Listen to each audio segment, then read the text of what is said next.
Hello, it's the Toaster Party, and today I'm going to talk about what my picks are for the 5 best Lost Caverns of Ixalan cards for CEDH. Starting things off with a few honorable mentions, we have Amalia Benavides Aguirre, and also Kutzil Malamet Exemplar. Starting off with Amalia, for 1 white and a black, you get a legendary creature Vampire Scout that says, Ward, pay 3 life, and it also says, whenever you gain life, Amalia Benavides Aguirre explores. Then destroy all other creatures if its power is exactly 20. It's also a 2/2. So what makes this card interesting is there's a lot of good repeatable life gain cards in this game. Stuff like the Soul Sister effects that say whenever a creature enters the battlefield period, you gain 1 life. So alongside this card, you would be able to explore a lot, meaning that you flip the top card of your deck, and if it's a land, put it into hand. If it's not, you can choose to keep it on top or put it into the graveyard. Specifically in Orzhov, the best combo in it is a Reanimator combo, using things like Razaketh and Abdel Adrian. So if you can gain a lot of life, start milling cards, you can put one of those into yard, reanimate it, and then win the game. So this is just a really good card to set up Orzhov's best combo.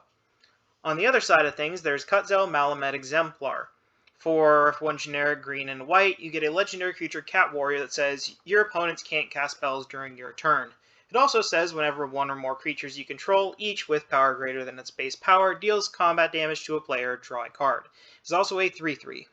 So, this card is an interesting stacks commander as A, it keeps your opponents from doing stuff while you're trying to beat them down with combat damage, and that second effect also helps it work as an advantage engine. There's quite a lot of cards that can be able to help pump up your stuff really big, and cause you to draw a whole lot of cards off of those stuff as well. So, 2 interesting commanders for colors that don't tend to get a lot of love in CEDH. So, let's move on to number 5, Spyglass Siren. For 1 blue, you get a Siren Pirate with flying that says whenever it enters the battlefield, create a map token. It is also a 1/1. Also for information, a map token is a new type of token that says that you can pay 1 generic to sacrifice it, and then target creature you control explores. So that part's probably not the important part of this card. The important part about it is that it is an evasive 1-drop pirate.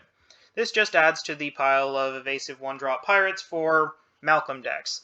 They're not really running those kind of cards right now, but I feel as though if we get enough of these into the format, then a Malcolm deck that is more focused on being able to hit more than 1 player a turn will start to pop up. So let's move now to number 4, Charismatic Conqueror. For 1 generic and white, you get a creature Vampire Soldier with Vigilance that says, whenever an artifact or creature enters the battlefield untapped and under an opponent's control, they may tap that permanent. But if they don't, you create a 1/1 Vampire creature token with lifelink. It is also a 2/2. So, what makes this card interesting is that it is a low-costed creature that can generate a decent number of tokens. Because the way that this is probably going to play out the most of the time is that your opponents probably would allow their creatures to enter tapped, but they're probably not going to want their artifacts to enter the battlefield tapped. So, if you put this down, that means you're able to generate a lot of 1/1 white vampire tokens. The important part about that is that those tokens are not human tokens, so all of those can then trigger Winota, and from there you can just go crazy with that. So let's move now to number 3, Enigma Jewel. For 1 blue, you get a legendary artifact that says the Enigma Jewel enters the battlefield tapped. You can also tap it to add 2 generic. Spend this only to activate abilities. It also has the other ability to craft with 4 or more non-lands with activated abilities for 8 generic and a blue. That last part is probably never going to come up, but what makes this interesting is specifically for Kinnan, where it's just another 1-drop that's able to add lots of mana for activated abilities. Specifically, you're probably going to be using this to pay the generic part of Kinnan's ability, because instead of just tapping for 2, it taps for 3. So let's move now to number 2, Get Lost. For a generic and a white, you get an instant that says destroy target creature, enchantment, or planeswalker, and its controller creates 2 map tokens.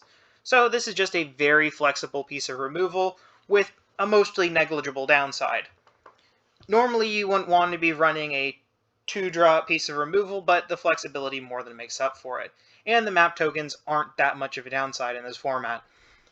Let's move now to number 1, Dauntless Dismantler.